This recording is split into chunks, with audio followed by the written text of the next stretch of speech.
Right. Next வந்து செல் structure யூனிட்டா? யூனிட்டோட பேர் என்ன? Cell cell the unit of லைஃபா? Structure and function. சரியா? அதுல அடுத்த சாப்டர் வந்து பயோமாலிகுல்ஸ். ஓகே. பயோனா ஆர்கனிசம், அது பிளான்ட், அனிமலு, எது ஒன்னாலும் குறிக்கும். ரைட்டா?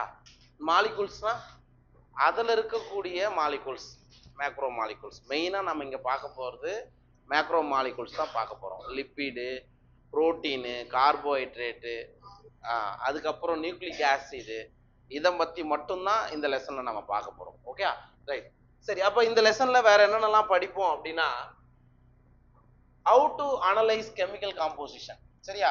ஒரு பிளான்டோட டிஷ்யூயோ அல்லது அனிமலோட டிஷ்யூவோ எடுத்துக்கிட்டு அதுல என்ன கெமிக்கல் காம்போசிஷன் இருக்கு. ரைட்டா? For example பிளான்ட்னா alkaloid, phenol, ஃபிளேவனாய்டு, terpenoid, இந்த மாதிரி சொல்லிட்டே போகலாம், செகண்டரி மெட்டபாலைட்ஸ். அல்லது வேற என்ன கெமிக்கல்ஸ் இருக்கு அந்த மாதிரி பார்க்கலாம். அல்லது ஒரு அனிமலோடைய டிஷ்யூ எடுத்துக்கிட்டா அதுல என்ன மாதிரியான கெமிக்கல் காம்பவுண்ட் இருக்கு, அதை எப்படி அனலைஸ் பண்றது, ஃபர்ஸ்ட் அதை பத்தி படிப்போம். அதுக்கு அடுத்தது பிரைமரி அண்ட் செகண்டரி மெட்டபாலைட்ஸ், முதல்நிலை அல்லது இரண்டாம் நிலை வளர்ச்சி மாற்ற பொருட்கள்னு சொல்லுவோம். அப்படின்னா என்ன? ஒரு பிளான்ட் கண்டிப்பா ஒரு பிளான்ட் உருவாகும் போதே, விதையிலிருந்து உருவாகும் போதே எந்தெந்த மாலிகூல்ஸ்லாம் அவசியமோ அதெல்லாம் நாங்க என்னன்னு சொல்லுவீங்கன்னா பிரைமரி மெட்டபாலைட்ஸ் சொல்லுவோம். சார் ஒரு பிளான்ட் வளரும் போது, say for example phyto hormones நிறைய வரும். ரைட்டா? இந்த மாதிரி இப்போ ஆல்கலாய்டு, ஃபீனாலாய்டுலாம் சொன்னோம் இல்லையா, அதெல்லாம் வந்து தாவரத்தோடைய வளர்ச்சிக்கு கூடுதலா நமக்கு இம்பார்ட்டன்ட் கொடுக்கறது. அதை நம்ம என்ன சொல்லுவோம்னா செகண்டரி மெட்டபாலைட்ஸ் சொல்லுவோம். ஓகே, அதை பத்தி படிப்போம். அதுக்கு அடுத்தது bio macro molecules, protein, lipid, nucleic acid, polysaccharide, இதை பத்தி பயோ மேக்ரோ மாலிகூல்னா அதான். ஒவ்வொன்றத்தை பத்தியும் புரோட்டீனுடைய ஸ்ட்ரக்சர் எப்படி இருக்கு, primary structure, secondary structure, tertiary structure, and அதை பத்தி படிப்போம். அதுக்கு அடுத்தது அதான் பயோ மேக்ரோ மாலிகூல்ஸ்ல ஃபர்ஸ்ட் புரோட்டீன்களை பத்தி பார்ப்போம். அதுக்கப்புறம் பாலிசாக்கரைடு எப்படி இருக்கு அப்படின்றதையும், நியூக்ளிக் ஆசிட் டிஎன்ஏ ஆர்என்ஏல எப்படி இருக்கு, அதுக்கு அடுத்தது புரோட்டீனுடைய ஸ்ட்ரக்சரை மட்டும், அதான் சொன்னல பிரைமரி செகண்டரி அந்த மாதிரியான ஸ்ட்ரக்சரை பார்ப்போம். ஃபைனலா என்சைம்ஸ், நொதிகள்னா என்ன, நொதிகளும் புரோட்டீன்கள் தான் சொல்லுவோம். சரிங்களா? அப்படின்னா அந்த நொதிகள்ல என்னென்ன தொகுதிகள்லாம், என்னென்ன கிளாஸஸ் இருக்கு, எப்படி கிளாசிஃபை பண்ணியிருக்காங்க, எப்படி என்சைமுக்கு பேர் வைக்கிறாங்க, நாமன் கிளேச்சர், இது எல்லாம் தான் பயோமாலிகுல்ஸ் லெசன்ல படிப்போம். சரியா? சரி, பார்ப்போம். ஒரு இன்ட்ரோடக்ஷன் இதில் பார்த்துருவோம். There is a wide diversity in living organism in our biosphere. அதாவது நம்ம வாழக்கூடிய இந்த உயிர் கோளத்துல வைட் டைவர்சிட்டி அப்படின்னா என்ன அர்த்தம்? நிறைய different type of organism, plant, animal, insect, birds. சரியா? இந்த மாதிரி வெரைட்டி ஆஃப் ஆர்கனிசம் வாழுது இல்லையா, அது வந்து எங்க இருக்கு அப்படின்னா நம்மளுடைய பயோஸ்பியர்ல இருக்கு. நம்ம வாழக்கூடிய இந்த நம்மளை சுத்தி இதெல்லாம் இருக்குன்றாங்க. Now a question that arises in our mind, are all living organism made of the same chemicals? நமக்கு ஒரு கொஸ்டின் வரும். நம்ம சுத்தி இருக்கக்கூடிய எல்லா ஆர்கனிசமும், அது பிளான்ட், அனிமல் எது வேணாலும் இருக்கட்டும், அதுல எல்லாத்துலயும் ஒரே மாதிரியான கெமிக்கல் காம்பவுண்ட் இருக்கா இல்லையா, இருக்கா அப்படின்ற ஒரு கேள்வி வரும். ரைட்டா? You have learned in chemistry how elemental analysis is performed. நீங்க கெமிஸ்ட்ரியில ஏற்கனவே படிச்சிருப்பீங்க, ஸ்கூல்ல படிச்சிருப்பீங்க, எப்படி கெமிக்கல் அனாலிசிஸ் செய்யறது, எப்படி செய்வீங்க. எங்களுக்கு ஒன்லி குறிச்சி மட்டும்தான் கொடுப்பாங்க, அதை மட்டும் படிச்சு எழுதி பாஸ் பண்ணிட்டு வந்துட்டோம். எப்படி எலமெண்ட் அனாலிசிஸ் எப்படிப்பா பண்ணுவீங்க? கெமிஸ்ட்ரியில என்னென்ன எலமெண்ட் இருக்கு அப்படின்னு சால்ட் ஒன்று கொடுத்து அது என்ன சால்ட்னு கேட்கலையா, ப்ராக்டிக்கல் பண்ணலையாம்மா, அது மறந்துடுவோம். நாக்கில் எடுத்து வெட்டி தொட்டு வச்சு பார்ப்பியா, இல்லை அப்படியே ஸ்மெல்லு வச்சு இதான் கலர் வச்சு புரியுதா இல்லையா? இது வந்து நீங்க ஆல்ரெடி படிச்சுட்டு வந்திருக்கிறீங்கன்னு சொல்றாங்க. அது யாருக்கு அவங்களுக்கு தான் தெரியும். Okay. If we perform such an analysis on a plant tissue, animal tissue or a microbial phase, we obtain a list of elements like carbon, hydrogen, oxygen and several others and the respective content per unit mass of a living tissue. Sir அதே மாதிரி நீங்க என்ன பண்றீங்க, ஒரு பிளான்டோட tissue எடுத்துக்கிறீங்க, ஒரு leaf எடுத்துக்கிறேன், R ஒரு அனிமலோட டிஷ்யூ எடுத்துக்கிறேன், ஒரு பீஸ் ஆஃப் மட்டன் எடுத்துக்கிறேன். ஓகே? அல்லது a microbial paste அப்படின்னா என்னது, மைக்ரோபியல் பேஸ்ட்னா என்ன, மைக்ரோபியல் பேஸ்ட்னா நல்லது, பற்களுக்கு நல்லது, ஈறுகளுக்கு நல்லது. சொல்லுமா, மைக்ரோபியல் பேஸ்ட்ன்றது என்னது? நீங்க மைக்ரோ ஆர்கானிசத்தை பெட்ரி பிளேட்ல வளர்ப்பீங்க, கல்ச்சர் பிளேட்ல வளர்க்கும் போது அது எப்படி கிடைக்கும்? அது எல்லாம் ரொம்ப மைனூட்டா இருக்கும், ஒரு பேஸ்ட் மாதிரி தான் கிடைக்கும். அது பாக்டீரியாவா இருக்கட்டும், ஃபங்கையா இருக்கட்டும், வைரஸை பொதுவாக நம்ம பண்ண மாட்டோம். ஓகே, அந்த பேஸ்ட்லயும் நீங்க அனலைஸ் பண்ணீங்க அப்படின்னா per unit mass of living tissue என்ன மாதிரியான கெமிக்கல் காம்பவுண்ட் இருக்கு அப்படின்றத நம்ம பண்ணி பார்க்கலாம். இது எங்கன்னா இந்த மாதிரியான லிவிங் ஆர்கானிசத்துக்கு நம்ம பண்ணி பார்க்கலாம்னு சொல்றாங்க. If the same analysis is performed on a piece of earth crust as an example of non living matter. Sir இதே மாதிரி தான். இப்போ நீங்க என்ன பண்ணீங்க, ஒரு பிளான்ட்டோட டிஷ்யூயோ அல்லது மைக்ரோபியல் பேஸ்டோ அனிமல் டிஷ்யூயோ எடுத்து என்ன கெமிக்கல் இருக்குன்னு அனலைஸ் பண்றீங்க. அதே மாதிரி ஒரு நான் லிவிங் மேட்டர், ஒரு உயிரற்ற பொருள், சே ஃபார் எக்ஸாம்பிள் இங்க என்ன கொடுத்துறாங்க, எர்த் கிரஸ்ட், சும்மா கொஞ்சம் மண் எடுத்துக்கோ அவ்வளவுதான், அல்லது ஒரு பாறையோட ஒரு பகுதியோ நீ எடுத்துக்கோ, அது வந்து என்னது, நான் லிவிங் மேட்டர். ஓகே, உயிரற்ற பொருள். we obtain a similar list. எப்படி இந்த லிவிங் இதுல லிவிங் டிஷ்யூல என்ன மாதிரியான கெமிக்கல்ஸ் இருக்கோ, கார்பன், ஹைட்ரஜன், வேற என்ன கொடுத்துருக்காங்க லிஸ்ட்ல, கார்பன், ஹைட்ரஜன், ஆக்சிஜன், அதே மாதிரியான காம்பவுண்ட் எங்கேயும் இருக்கான், நான் லிவிங் மேட்டர்லயும் இருக்கு. சே ஃபார் எக்ஸாம்பிள் எர்த்தோட கிரஸ்ட், பூமியோடைய மேற்பரப்புல இருந்து ஒரு பார்ட் எடுத்து அதில் அனலைஸ் பண்ணி பார்த்தாலும் அதே கார்பன், ஹைட்ரஜன், ஆக்சிஜன் இருப்பதை பார்க்கலாம். ஆனா ஒரே ஈக்குவலா இருக்குமானா அது கிடையாது, அது வேரி ஆகும்னு சொல்றாங்க. Okay, what are the differences between the two list? அப்ப நீங்க ஒரு லிவிங் டிஷ்யூல இருந்து எடுக்கக்கூடிய கெமிக்கலோடைய லிஸ்ட்டுக்கும் நான் லிவிங் மேட்டர் உயிரோட்டத்திலிருந்து எடுக்கக்கூடிய கெமிக்கலோடைய லிஸ்ட்டுக்கும் என்ன டிஃபரன்சியேஷன் இருக்கு அப்படின்னு கேட்கறாங்க. In absolute terms no such differences could be made out. So பெரிய டிஃபரன்சஸ்லாம் பெருசா இல்லை இது ரெண்டுத்துக்கும். ரெண்டுத்துலையுமே same type of chemical compounds இருக்கு. All the elements present in a sample of earth crust are also present in a sample of living tissue. நீங்க பூமியில ஒரு பகுதி எடுத்து அனலைஸ் பண்றதுக்கும் அதே மாதிரி ஒரு லிவிங் டிஷ்யூல எடுத்து பார்க்கறதுக்கும் ரெண்டுத்துலயும் இருக்கக்கூடிய கெமிக்கல் காம்பவுண்ட் ஒரே மாதிரியா தான் இருக்கு, பெரிய டிஃபரன்சியேஷன் இல்ல அப்படின்னு சொல்றாங்க. however a closer examination reveals that the relative abundance of carbon and hydrogen with respect to other elements is higher in any living organism than in earth crust. அப்ப பூமியில் இருக்கக்கூடிய அந்த நான் லிவிங் மேட்டரை கம்பேர் பண்ணும்போது இங்க என்ன சொல்றாங்க அப்படின்னா, ரொம்ப டீப்பா அனலைஸ் பண்ணி பார்க்கும்போது relative abundance of carbon and hydrogen with respect to other elements is higher in any living organism than in earth crust. அப்படின்னா என்ன அர்த்தம் இதுக்கு? என்ன அர்த்தம் சொல்லு, இங்கிலீஷ் முடியும் சொல்லு, இதுக்கு என்ன அர்த்தம்? நீங்க எர்த் கிரஸ்டை விட லிவிங் எர்த் கிரஸ்ட்ல கார்பனோடைய அதுதான்மா ஒண்ணு, அதுதான் நான் மீனிங் தான் கேட்கறேன், வேற ஒண்ணும் கேட்கல. எர்த் கிரஸ்டை விட கார்பனும் ஹைட்ரஜனுடைய அளவு லிவிங் ஆர்கனிசத்துல அதிகமா இருக்கும். சரியா, அது நம்ம காம்போசிஷன் கொடுத்துருப்பாங்க, அதுலயும் பார்த்து இந்த பாரு.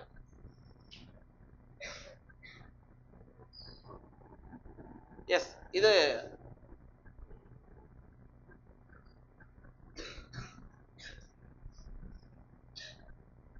சரி இங்க பாருங்க. இப்போ இங்க வந்து எர்த் கிரஸ்ட்ல இருக்கிறதும் ஹியூமன் பாடியில இருக்கிறதும் கொடுத்துருக்காங்க. இப்போ இதை ஃபர்ஸ்ட் எடுத்த உடனே ஹைட்ரஜனோட இது பாருங்க. எர்த் கிரஸ்ட் அதாவது நான் லிவிங் மேட்டர்ல 0.14% இருக்கு, லிவிங்ல பார்க்கும்போது 9.5% இருக்கு. கார்பனோடைய அளவு வந்து 0.03. உங்களுக்கு இதுல ஏதோ ஒரு வேரியேஷன் இருக்கும், புக்ல பார்த்துக்கோ. ஆமா, அது மாத்திக்கங்க. சரியா, புது புக்ல புது அப்டேட்டர்ல மாறி இருக்கும்.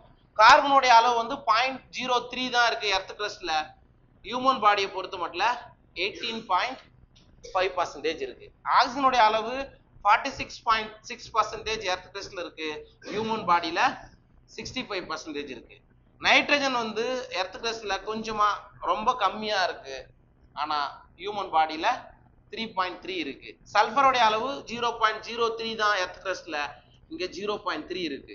சோடியம் பொறுத்த மட்டும் 2.8% எர்த் கிரஸ்ட்ல, ஹியூமன் பாடியில 0.2%. கால்சியம் நான் லிவிங்ல அதிகமா இருக்கு, லிவிங்ல கம்மியா இருக்கு. மெக்னீசியம் 2.1, இது 0.1 தான் இருக்கு. சிலிக்கானை பொறுத்த மட்டும் எர்த் கிறிஸ்டல் 27.7 இருக்கு. இது ஹியூமன் பாடியில நெக்லிஜிபிள், கொஞ்சமா லைட்டா இருக்கலாம், அவ்வளவுதான். இப்போ இதுல எது மாறி இருக்கு லாஸ்ட் இயருக்கு இதுக்கும்?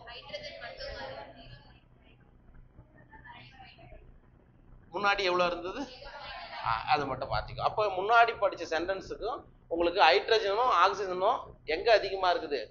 ஹியூமன் பாடியில, லிவிங் ஆர்கனிசத்துல அதிகமா இருக்குது when compared with நான் லிவிங். அப்ப இன்னைக்கு இப்ப மாத்தி இருக்கிறத மெயினா பார்த்துக்கோ, மேபி கொஸ்டின்ஸா கூட வரலாம், சரிங்களா? அப்ப இப்ப இது வரைக்கும் நம்ம பார்த்தது நமக்கு என்ன தெரியுது அப்படின்னா, ஒரு லிவிங் திங்ஸ் எடுத்துக்கிட்டாலும் நான் லிவிங் திங்ஸ் எடுத்துக்கிட்டாலும் அதில் இருக்கக்கூடிய கெமிக்கல் காம்பவுண்ட் வந்து மோர் ஆர் லெஸ் சேமா இருக்குது. ரொம்ப டீப்பா போய் பார்த்தோம் அப்படின்னா கார்பன் ஹைட்ரஜனுடைய அளவு லிவிங்ல வந்து ரொம்ப அதிகமா இருக்கு when compared with நான் லிவிங் மேட்டர். புரிஞ்சுதா எல்லாருக்கும்? சரி,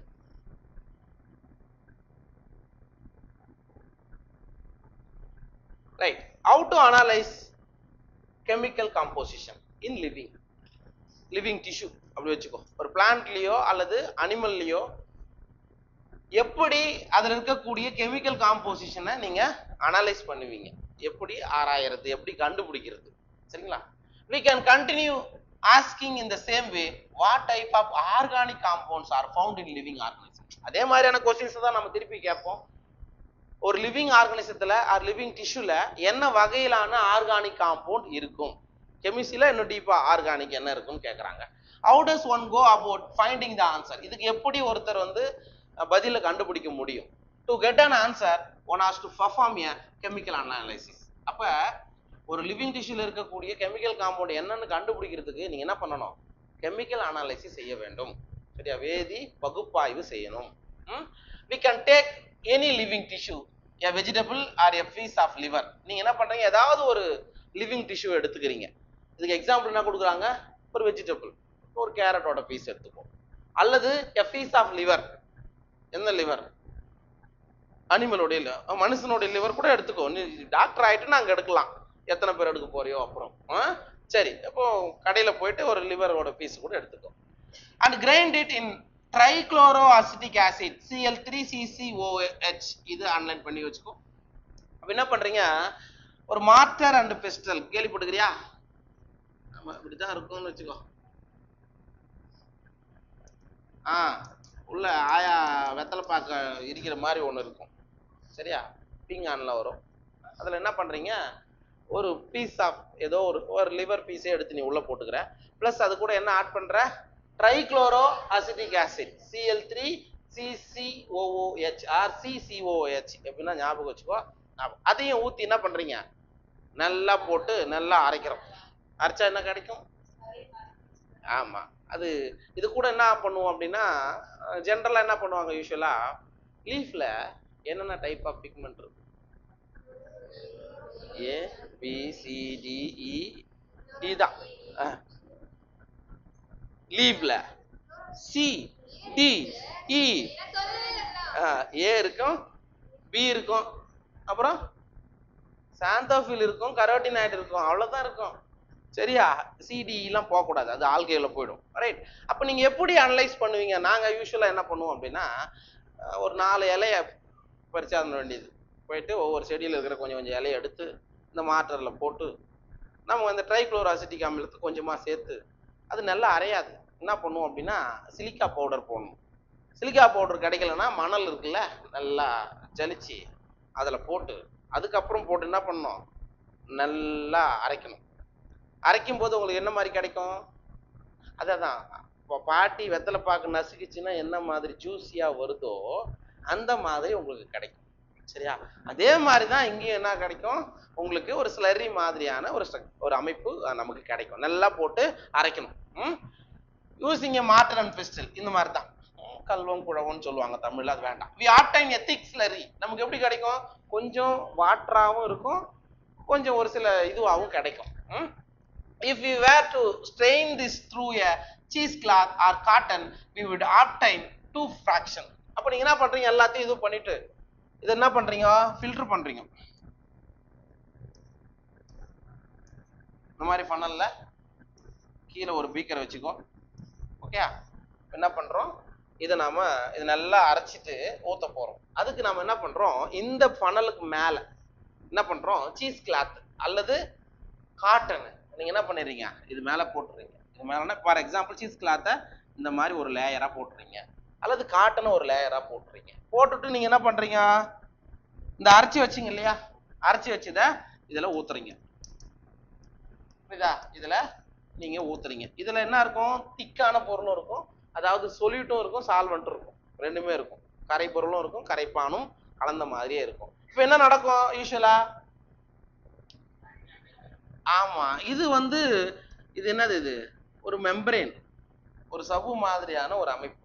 அது என்ன பண்ணும், எதை தன் வழியே ஊடுருவ அனுமதிக்குமோ அதை மட்டும்தான் அனுமதிக்கும். அப்ப என்ன ஆகும், தண்ணி பார்ட் நமக்கு கீழே வந்துருமா, எஸ் வருமா, மீதி இருக்கிற ஸ்லரிலாம் மேலே நின்னுடும்.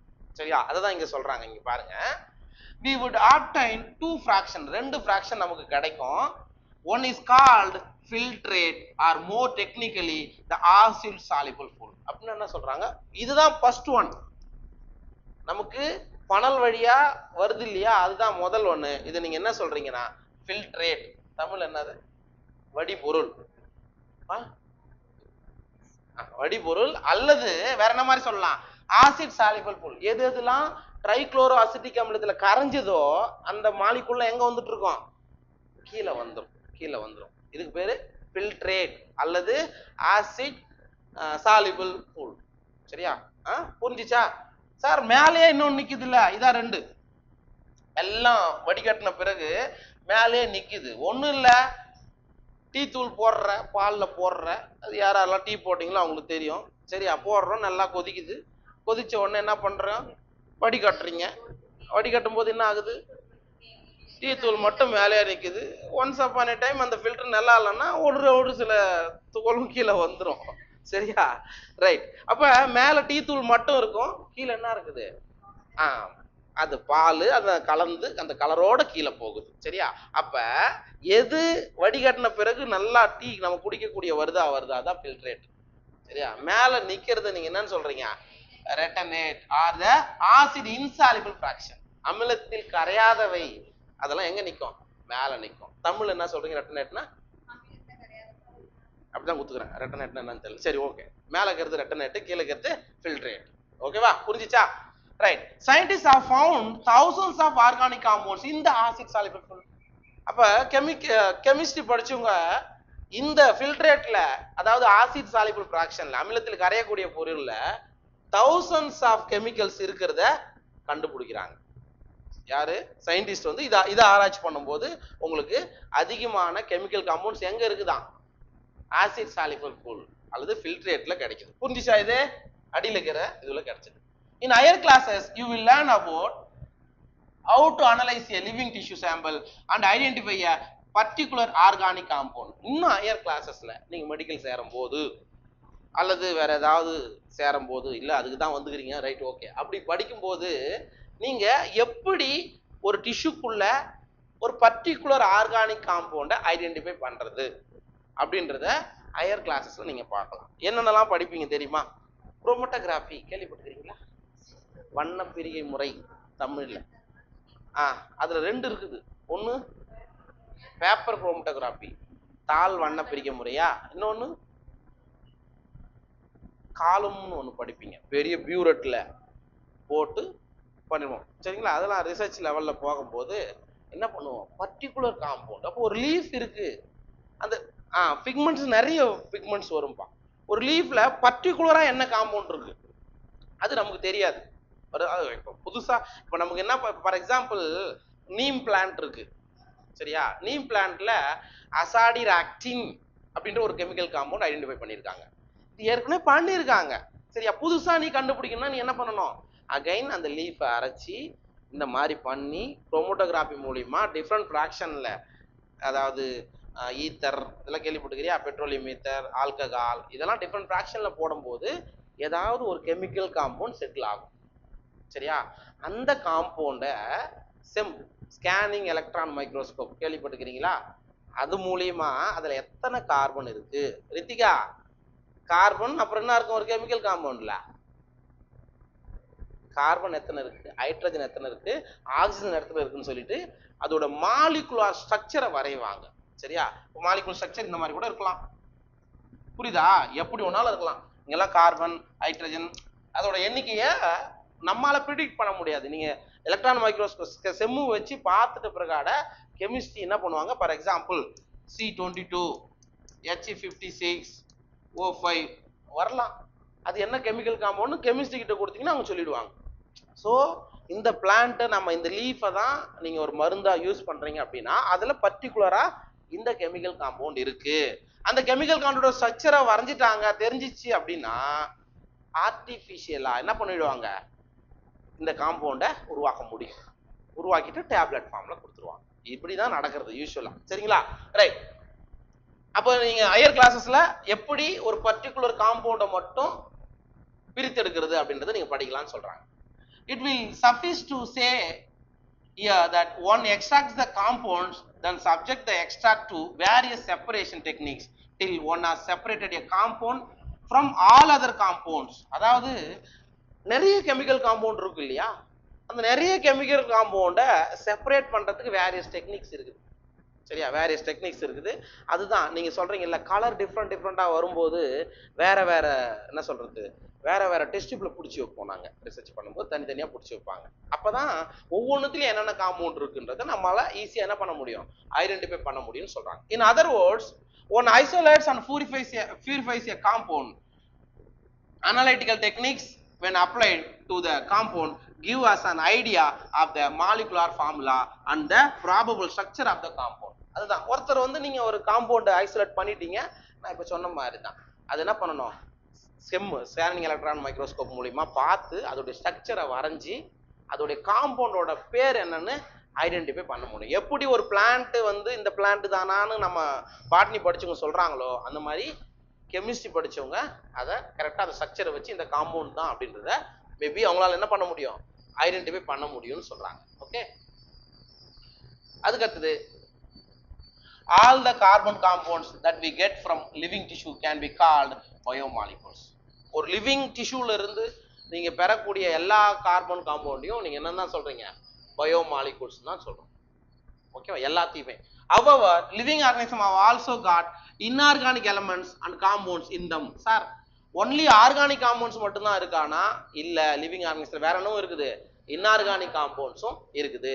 How do we know this? A slightly different but destructive experiment has to be done.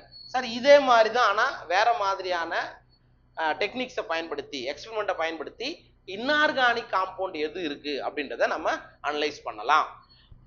அது எப்படி அப்படின்றதையும் நீங்க பார்க்கலாம்.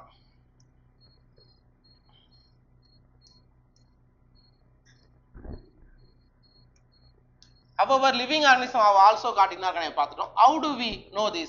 A slightly different but destructive experiments has to be done. One, weigh a small amount of living tissue, say a leaf or liver. நீங்க என்ன பண்ணணும், முதல்ல என்ன பண்ணணும், ஒரு லிவிங் லீஃப் எடுத்துக்கிறேன். லீஃபோடைய ஃப்ரெஷ் வெயிட்னு சொல்லுவாங்கப்பா. ஃப்ரெஷ் வெயிட்னா என்ன, ஒரு லீஃப் எடுத்துட்டு வர அதை வெயிட் போடணும். டைரக்டா வெயிட் போட்டா அதிகமா இருக்குமா? சப்போஸ் வெயிட் போடுறோம், அதிகமா இருக்குமா? இருக்காதா? மீன், ரித்திகா மீன் வாங்குறேன், என்ன மீன் உனக்கு பிடிக்கும்? மீனே பிடிக்காது, சிக்கனே பிடிக்காது, எது கேட்டாலும் உனக்கு பிடிக்காதுன்னு தான் சொல்லுவேன். இப்போ நான் பிடிக்க வைக்கிறேன், ஒரு பெரிய வஞ்சர மீன் வாங்கின்னு வரேன். சரியா? வாங்கின்னு வரும்போது எத்தனை கிலோ இருக்கும்? 10 கிலோ இருக்குமா? 10 கிலோல கூட இருக்கும். இல்ல 5 கிலோ வச்சுக்கோ, 5 கிலோ கூட வச்சுக்கோ. சரிங்களா? அந்த மீனை என்ன பண்றீங்க, கருவாடா மாத்துறீங்க. கருவாடா மாத்தும் போது என்ன பண்ணுவாங்க, கருவாடா எப்படி ரெடி பண்றாங்க தர்சினி தெரியுமா? கருவாடு சாப்பிட்டா நல்லா இருக்கும். எப்படி பண்ணுவாங்க, கருவாடு காய வைப்பாங்க. இல்லைன்னா இன்னொரு கருவாடு இருக்குது, அது என்னது, என்ன கருவாடு?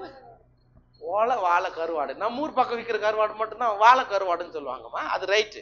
என்ன பண்றாங்க இப்பெல்லாம் பாத்தீங்கன்னா, ஒரு மேல ஒரு பாய் மாதிரி சுத்தி மண்ணுக்குள்ள தோண்டி, அது என்ன கருவாடு யூடியூப்ல எல்லாம் பண்ணுவாங்க. சரி விட்டுரு, நமக்கு எல்லாத்துக்குமே கருவாடு மண்ணுக்குள்ள தான் வைப்பாங்களா? அப்படியா? சரி ரைட். இல்ல உனக்கு தான் தாய் ஆடி மாசம் சாமி வருது, என்ன பண்றது? அப்பதான் கேட்டாக்கணும் உன்ன. சரி ஓகே. அப்ப யோசித்து பாரு, இப்ப ஃப்ரெஷ்ஷா வாங்குற மீன் சரி கடல்ல இருந்து புடிச்சிட்டு வராங்க, போய் வெயிட் போட்டு பாக்குற, அதோட கிலோ 10 கிலோ. சரியா? அப்புறம் காய வச்சு ஒரு ஒரு மாசம் ஆகுமா, ஒரு 10 நாள் ஆகுமா கருவாடு ஆகிறதுக்கு? சரி ஓகே, ஒரு மாசம் ஆகுதுன்னு வச்சுக்கப்பா, இல்ல 10 நாள் ஆகுதுன்னு வச்சுக்கோ. லாஸ்டா வெயிட் போடுற, அதோட வெயிட் என்ன? கம்மியா இருக்கும். ஒரு ஒரு 2 கிலோ வருமா? சும்மா ஒரு அப்ராக்சிமேட்டா 10 கிலோ ஃப்ரெஷ் வெயிட். 10 கிலோன்றது ஃப்ரெஷ் வெயிட். தண்ணி, அதுல இருக்கிற தண்ணி எல்லாம் எவாப்ரேட் ஆன பிறகு நமக்கு கிடைக்கிறது ட்ரை வெயிட். அப்போ கருவாடுல உப்பு இருக்கும். ஏன்? கெடாம இருக்கிறதுக்காக உப்பு போடுறாங்க. அப்புறம் வேற என்னத்துக்கு உப்பு போடுறாங்க? குழம்புல உப்பு போட வேண்டாம், அதுக்கு பதிலாக கருவாட்டுல போடுறியா? எல்லாத்துக்கும் உப்பு போடுறாங்க. காளான் பிடிக்காம இருக்கும். Very good. ஃபங்கை அஃபெக்ட் ஆகாம இருக்குன்றது இந்த புள்ள இப்படி சொல்லுது. காளான் பிடிக்காம இருக்கும். சரி, உப்புன்றது என்னது சொல்லு. உப்பு நீ போட்டு பாரு, இது மேல நைட்டு தூங்கும் போது உப்பு போட்டு பாரு, என்ன பண்ணும்? உப்பு தண்ணி அப்சர்வ் பண்ணும். காயம் வீங்கி போச்சுன்னு வச்சுக்கோ, ஏதாவது அடிபட்டு வீங்கி போச்சுன்னா என்ன போடுற? சுண்ணாம்பு போடணும், அப்படிதானம்மா? ஆமாப்பா, சுண்ணாம்பு சர்க்கரை. ஆமா, இது விளையாட்டுக்கு சொல்லையா? ஆமா, அதைத்தான் போடுவோம். ஏன் போடுறோம்? அப்சர்வ் பண்றோம், அப்சர்வ் பண்ணும். சரியா? அதுதான் அதே அதே ப்ராசஸுக்காக தான் உப்பும் போடுறாங்க. பிளஸ் மைக்ரோப்ஸ் அட்டாக் ஆகாம இருக்கிறதுக்கும் போடுறாங்க. ஊறுகாய் போடுறீங்களே, மாங்காய் போட்டு உப்பை போட்டு நல்லா குலுக்கி தான் வைக்கிறீங்க. என்ன பண்ணும்? உப்பு அப்சர்வ் பண்ணும். நீ உப்பு கல் உப்பா போட்டிருப்ப, ஒரு வாரம் கழிச்சு பாருங்க உப்பு இருக்கிற இடமே தெரியாது. எங்க போச்சு? கரைஞ்சிச்சுன்னு. அது கரையிறது உள்ள இருக்கிற தண்ணியை அப்சர்வ் பண்றதால அது கரையும். அதான். அப்ப நமக்கு ஃப்ரெஷ் வெயிட்ன்றது என்ன தெரியுமா? அதுல இருக்கக்கூடிய தண்ணியோட சேர்ந்தது தான் ஃப்ரெஷ் வெயிட். அந்த தண்ணிலாம் எவாபரேட் ஆன பிறகு நீங்க போட்டீங்கன்னா அது பேரு ட்ரை வெயிட். சரியா? அது இன்ஆர்கானிக் காம்பவுண்டுக்கு அந்த மாதிரியான மெத்தடை நம்ம யூஸ் பண்ண போறோம். சரியா? Say leaf or liver and this is called wet weight. எடுத்த உடனே ஒரு லீஃப் எடுக்கிறீங்க அல்லது ஒரு வாழைத்தண்டை வெட்டி எடுக்கிறீங்க, அது வந்து ஃப்ரெஷ் வெயிட். சரிங்களா? அண்ட் ட்ரை இட், அது என்ன பண்றீங்க? காய வைக்கிறீங்க. All the water evaporates, the remaining material gives dry weight. எல்லா தண்ணியும் போன பிறகு நமக்கு கிடைக்கிறது dry weight. நமக்கு கிடைக்கிறது என்னது? dry weight. அவ்வளவுதான். சரிங்களா? புரியுதா? Now if the tissue is fully bound, நீங்க என்ன பண்றீங்க? அந்த டிஷ்யூவை dry weight ஆன பிறகு எல்லாத்தையும் போட்டு கொளுத்துறீங்க. All the carbon compounds are oxidized to gases form, that is carbon dioxide, water vapor and are removed. அப்ப நீங்க அதை போட்டு நல்லா இது கொளுத்தும் போது என்ன ஆகுது அப்படின்னா, அதுல இருக்கக்கூடிய கார்பன் டை ஆக்சைடு எல்லாம் வெளியே போயிடும், வாட்டர் எல்லாம் வேப்பர் ஆகி போயிடும் அப்படின்றாங்க. Okay, what is remaining is called ash. மீதி நமக்கு என்ன கிடைக்குது? சாம்பல் கிடைக்குது. கிடைக்குதா? அப்ப நம்ம வயல்வெளிகள்ல நம்ம என்ன பயன்படுத்துவாங்க அப்படின்னா, என்ன பயன்படுத்துவாங்க? சந்திர கழனி இருக்கா? நிலத்துல என்ன பண்ணுவாங்க யூஸ்வலா? இப்பதான் உரம் போடுறோம். அதுக்கு முன்னாடி ஏர் ஓட்டணும். சொல்லு. சாம்பல் போடுவாங்க. சரியா? அந்த சாம்பல் எங்க இருந்து கிடைக்குது? இதே மாதிரிதான் மீன் எல்லாம் போட்டு எரிச்சு அந்த சாம்பலத்துமே கொட்டுறியா? சி யூஸ்வலா என்ன பண்ணுவாங்க அப்படின்னா, மரங்களுடைய தழை இலையெல்லாம் கழிச்சு எடுத்துட்டு போயிட்டு கழனியில போடுவாங்க. சரியா? மேபி கழனியில போன உடனே காஞ்ச பிறகு கொளுத்தி விட்டுருவாங்க. கொளுத்தி விட்டு அதோட சாம்பல் அப்படியே இருக்கும். சரியா?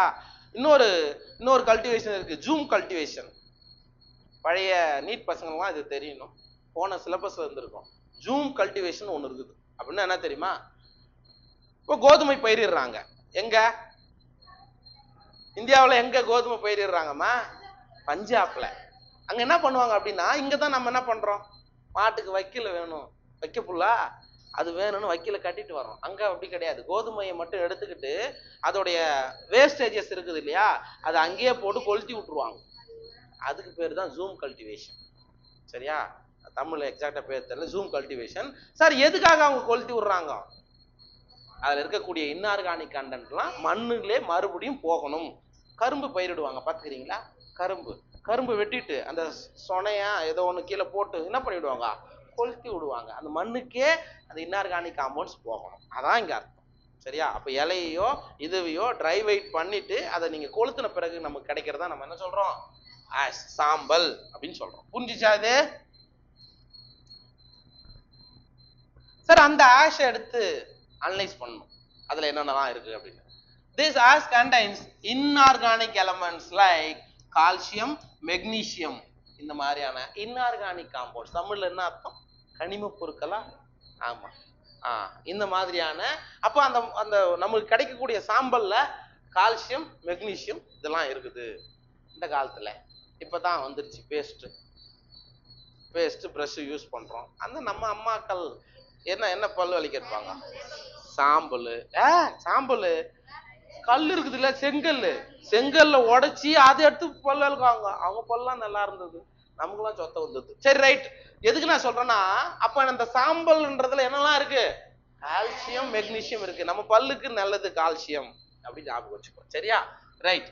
உப்பு போட்டு விளக்கு 10 வந்துச்சு. Next, inorganic compounds like sulphate, phosphate etcetera are also scene in the acid soluble fraction. அப்ப இப்ப அடுத்து இதுக்கு வந்துட்டாங்க.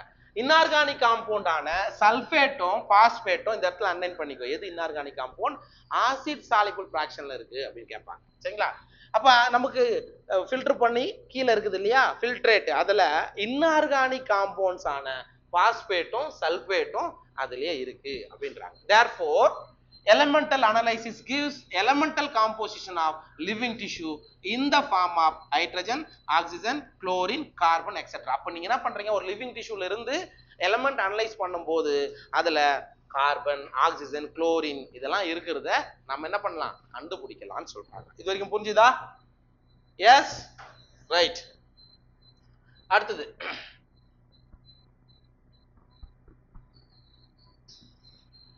Right. While analysis for compounds gives an idea of the kind of organic and inorganic constituents, நீங்க analyse பண்ணி பார்க்கும்போது என்ன type of organic compound கிடைக்குது, என்ன டைப் ஆஃப் இன்ஆர்கானிக் காம்பவுண்ட் கிடைக்குது அப்படின்றத நீங்க பார்க்கலாம். இது எங்க இருக்கு, ஃபிகர் 9.2ல இருக்கு. நீங்க பாருங்க, அங்கே இருக்கு பாருங்க.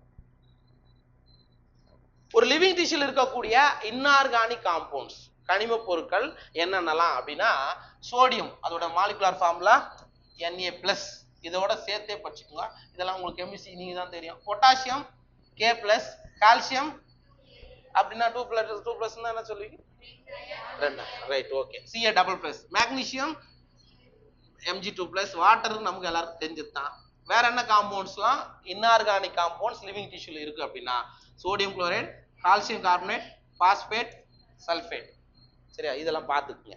இதை கூட ஆப்ஷன்ல ஜஸ்ட் ஏதோ ஒன்று போட்டு கூட உங்களுக்கு காமிக்கலாம். இதெல்லாம் லிவிங் டிஷ்யூல இருக்கக்கூடிய inorganic compounds.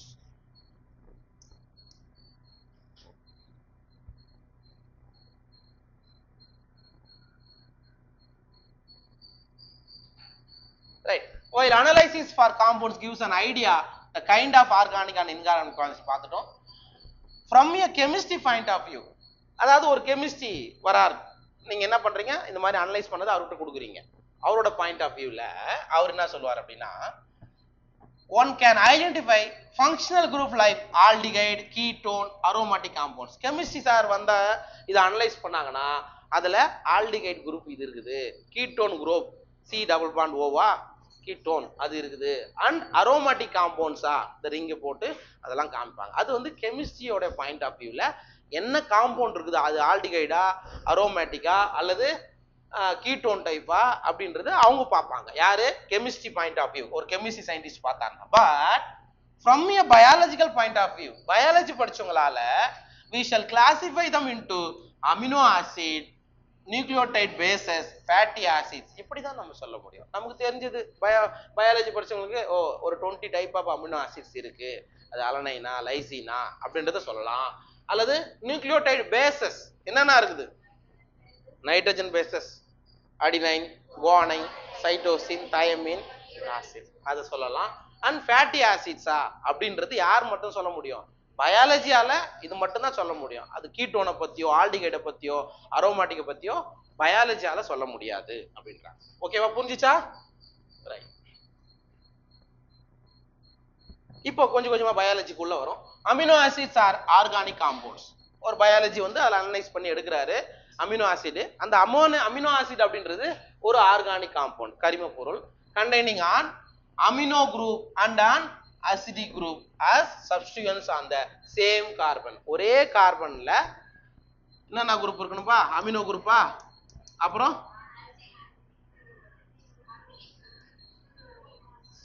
Acidic group,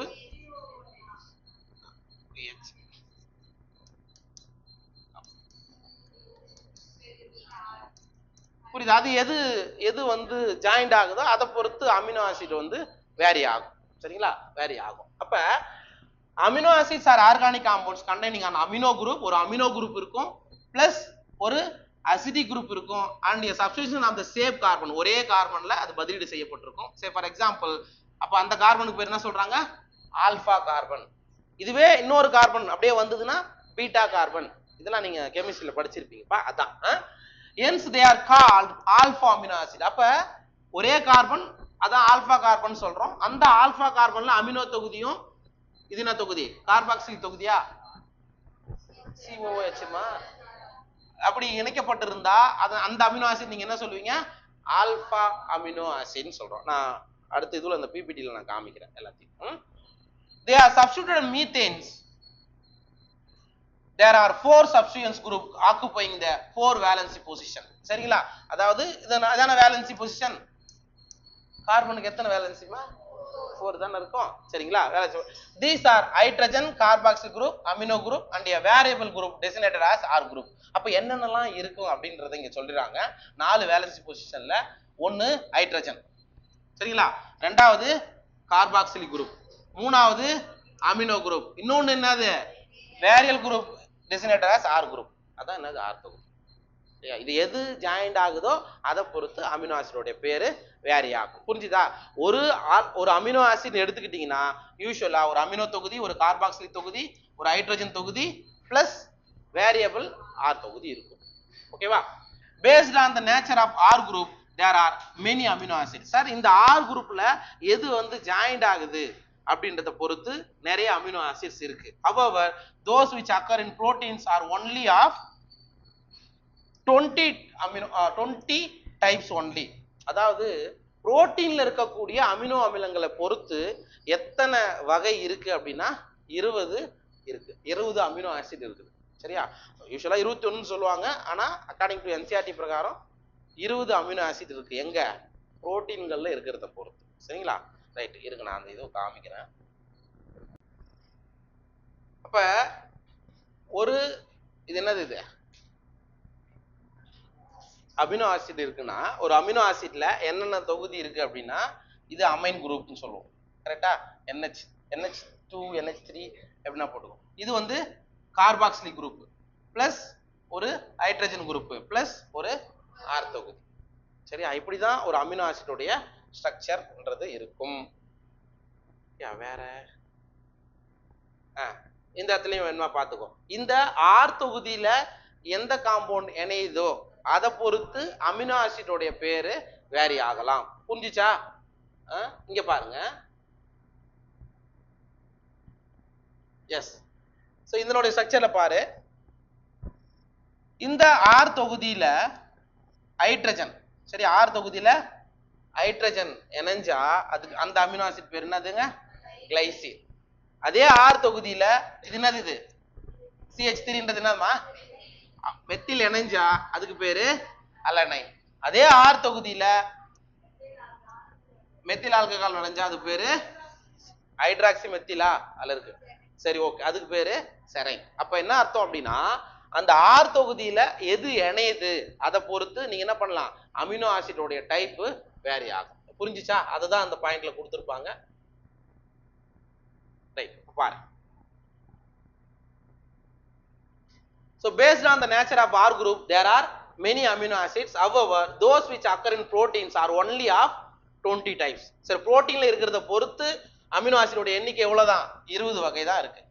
The R group R group in this proteinaceous amino acids could be a hydrogen. The amino acid is called glycine. அதாவது R தொகுதியில எது இணைஞ்சிருக்கணும், ஹைட்ரஜன் இணைஞ்சிருந்தா அந்த அமினோ ஆசிட் பேர் என்னதுப்பா, கிளைசின். a methyl group பார்த்தல, methyl group இணைஞ்சிருந்தா அதுக்கு பேரு அலனைன். ஹைட்ராக்சி மெத்தில் இணைஞ்சிருந்தா செரைன். அந்த படத்தை தான் நம்ம இங்க பார்த்தோம். எஸ், இங்க பாரு, H தொகுதி இருந்தா அலனைன் கிளைசின், மெத்தில் இருந்தா அலனைன், ஹைட்ராக்சி மெத்தில் இருந்தா செரைன். ஞாபகம் வச்சுக்கோ.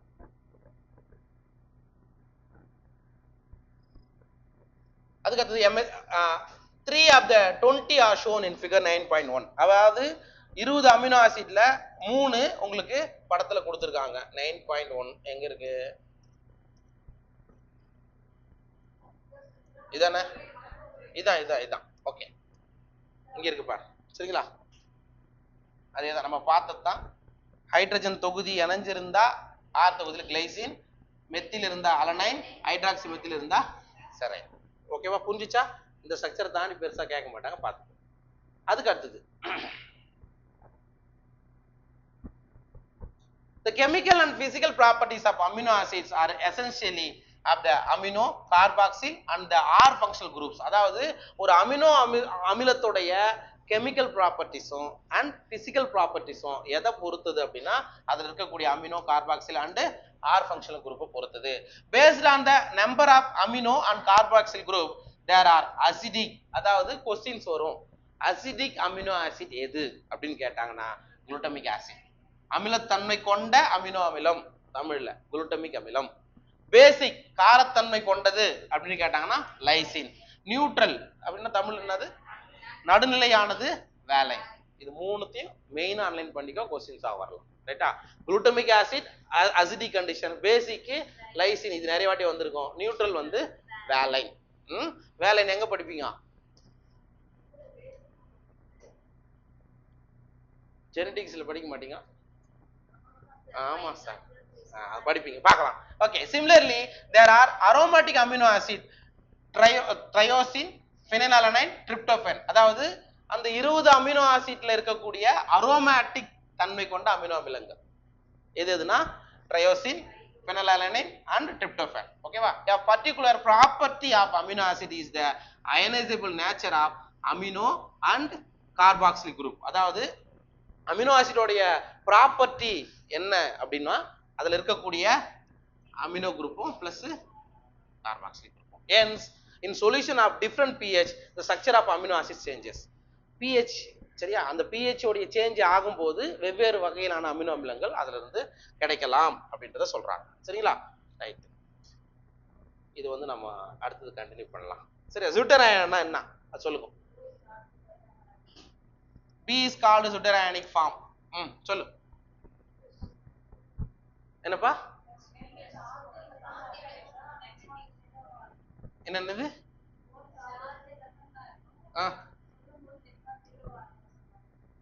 HH 0 இருக்குன்னு சொல்றாங்களா? deuterionic ஃபார்ம்னா இதுல இருந்து இதுவாகவும் மாறலாம், இதுல இருந்து அதுவாகவும் மாறிக்கலாம். இதுதான் பயாலஜி பாயிண்ட் ஆஃப் வியூல சுட்டரையன்னா இதான் அர்த்தம். கெமிக்கல் பாயிண்ட் ஆஃப் வியூல நீங்க சொல்றதெல்லாம் நீங்க பார்த்துக்கலாம். சரிங்களா? ரைட், இதோட இருக்கட்டும், நம்ம அடுத்தது கண்டிப்பா